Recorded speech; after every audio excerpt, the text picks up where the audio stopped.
A lot of people think that's me, by the way. They do. No kidding. Yeah. You played Franklin, right? No kidding. Yeah.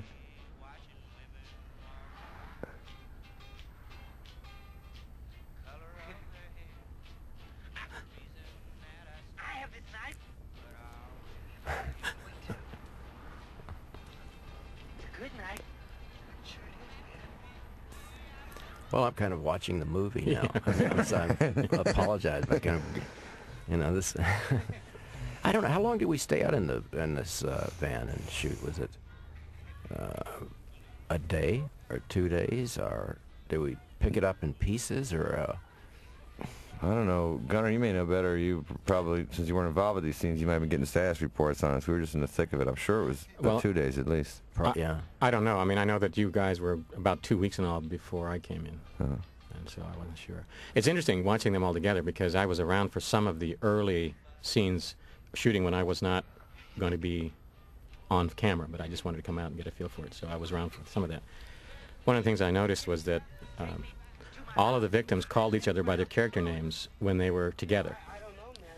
And I realized they were just trying to get into the parts, and a lot of the lines I gathered were ad-lib lines they sort of came up with when they were at the Franklin house.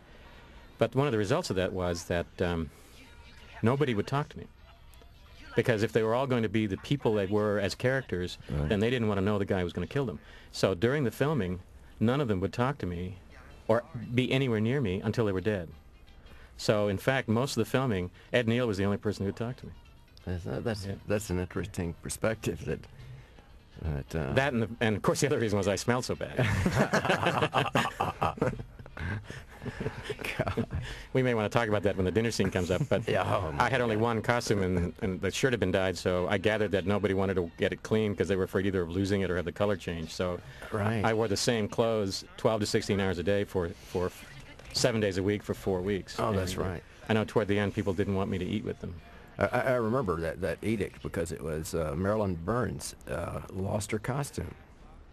She had, I think we had triples maybe, and either 2 pair got lost or 1 or something. We had to try to replace the sweater, and I'm not sure exactly how we had achieved that because we'd bought the whole stock of that particular line. Well, there was one off for me, including my boots, which you borrowed. Yeah. Uh-huh. He said, "Let me borrow these boots. I think we should put new soles on them." And when I got them back, they had 3-inch heels on them. Is that? Yeah, so I'm really 5'2", by the way, when you see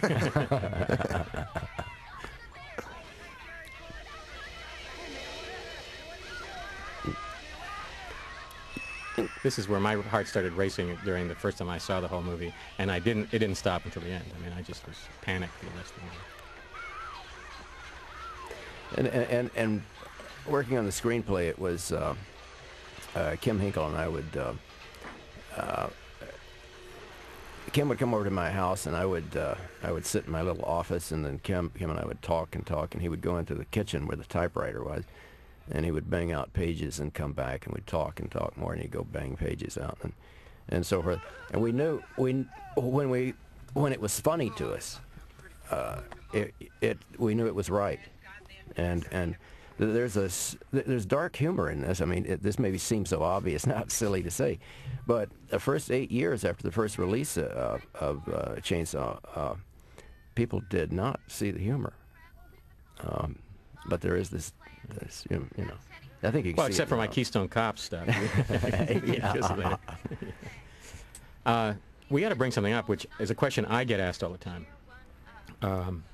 People come to me all the time and say, "This is a true story, isn't it?" And they're convinced that, in fact, this happened in Texas. I've had people say, "I knew the original Leatherface. I was a prison guard in Huntsville, Texas." No kidding. And, he had a chemical imbalance in his brain. He works in the kitchen now. I mean, I would get these lines. Really? And I remember, Tobe, late at night, sitting with you and Kim talking about it, and I recall that you said that though this movie wasn't based on any events, that it was...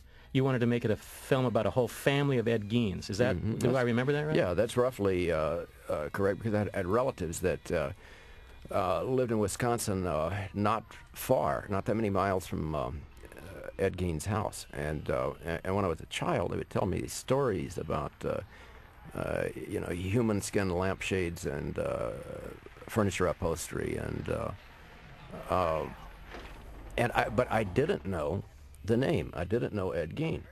And so actually I didn't know this film was based on Ed Gein until 2 or 3 years after we made the picture. Well, it's good to know that you found out what you did. Yeah. I'm happy I found out. and another thing, Gunnar, at the top of the crawl, if I'm not mistaken, I think it says the story you're about to see is true. Oh yeah, and I think. I get it. Yeah. and now the movie that's just as real, I think.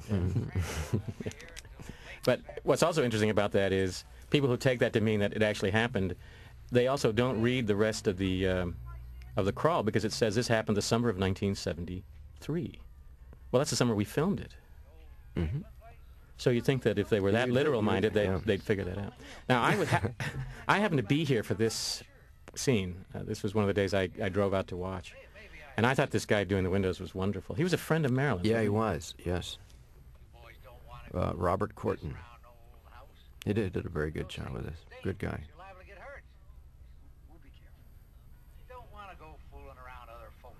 Love Jim Cito.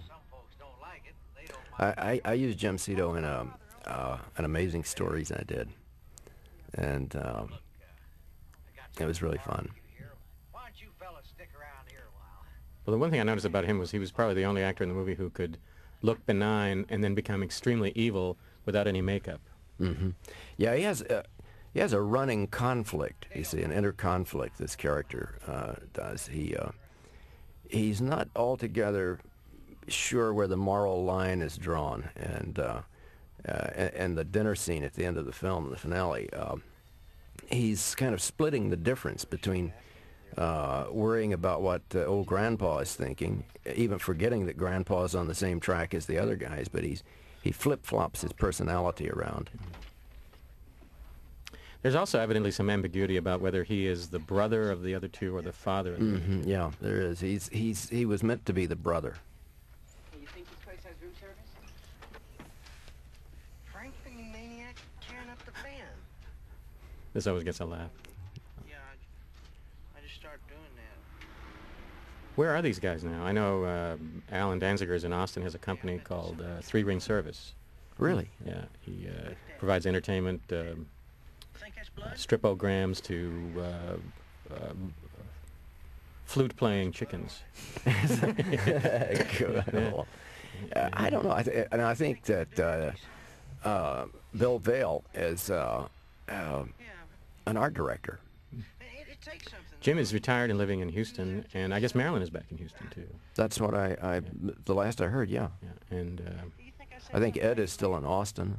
Oh yeah, and in fact, Terry McMinn, who's the one who gets it on the hook, Pam. Yeah. She came back to Austin a couple of years ago. Oh. So that covers everybody except Franklin. Yeah, I don't know where Paul is. We're going out to Grandpa's place, aren't we? Well, there's a creek. You can go swimming.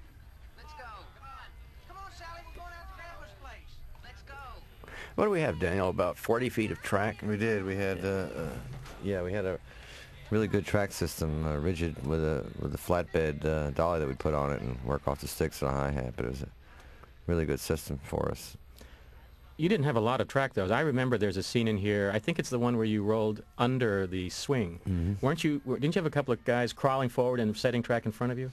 That one, I don't think we did that on that one because we were so low. I don't think they could have ever gotten in there to flip it. But we may have been flipping it in a couple other situations. I remember something where that was going on. Yeah, that going under the swing, they had to lift the swing just as Daniel got under it. I remember that scene. It's coming up in a little bit. That under the swing scene stands out in my mind. One of the most graphic memories I have of the whole shoot. Yeah, we'll talk about it when we get down there because that's a really good scene. Because we'll talk about it later. But there was other coverage shot, and I know it freaked you out. And I didn't use any of it. We'll save it. You were right. And I have a memory of twice when you got very freaked out too that we can take. Me freaked out? Well, people say when they watch this movie, gee, wasn't it scary doing it? And I would always remember that the only person who ever saw the movie, as the audience would see it, was you. Yeah, this is before video assist. Yeah. It's hard to even remember what it's like when you're the only guy seeing it. Now, I remember somebody's... right. Toby, did you rewrite the script to add this house to the script? I think, I think so. Well, no, there was always Grandpa's place. There was always Grandpa's place. But see, directly across the street behind us, I mean, looking at this house, is the Leatherface house. Right. Geographically, it's about, I don't know, a couple 300 yards behind the camera. If that. It's just over those trees. And, yeah, we made use as much as possible of the location with as few moves so we could base camp there once we got there.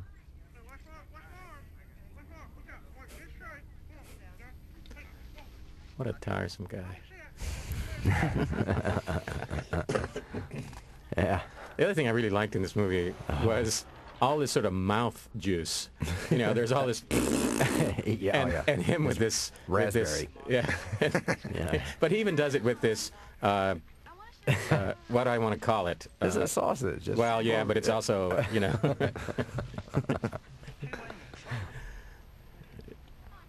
I don't know what the limitations here are about the diction. Oh, man, it's an R-rated film. Yeah. Oh, so it really is somebody's dick. No. No. And then he starts spitting. Well, it may have been. Just tell people that you intended it that way. It was no accident. Now, I was here for this, and I remember being way far away and hearing them giggling and laughing in the background, being so jealous that I couldn't be part of this group. Oh, really? So you did play Franklin? Yeah. Yeah, I remember I got the kind of laughter, and we shot the sound from down below, but it's really the kind of laughter that would piss anyone off, really, I think. I mean, they're having a good time, and he definitely is not downstairs.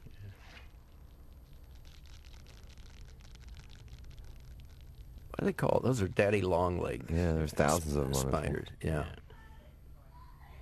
Must be really difficult to get the set dressed with all those spiders. Well, no, we shot. We shot around the spiders being there. We found the spiders, I think, on a location recce, and came back, and they were still there. And we came back again, they were still there, and so we worked it into the script or into the photo play.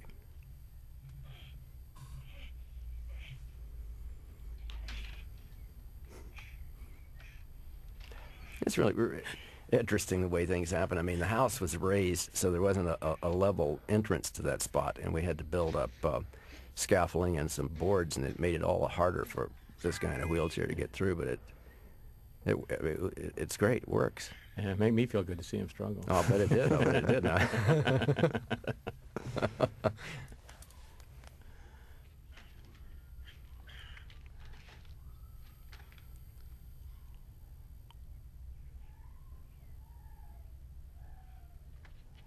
We had 9 lights, or 1, or 2, right? I don't know how many we had, but basically we were lighting with 9 lights. It's really hard and sort of orange light. Well, one thing, in grading the film, we went for a kind of a cheat so it wouldn't look like a 16 millimeter blow up, the kind of color. So kind of made it a little amber, and but I think the release prints in the first release, as I recall, they were green. I mean, on the green side and not on the amber. Release prints were all over the place. I remember seeing some flip left for right. I remember seeing some where the timing tape was out of sync with the edits, and they're pretty much all over the place, the release prints. See, there's that mouth work again. Yeah.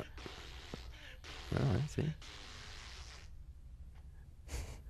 The raspberry was important, I remember. And here's his best line.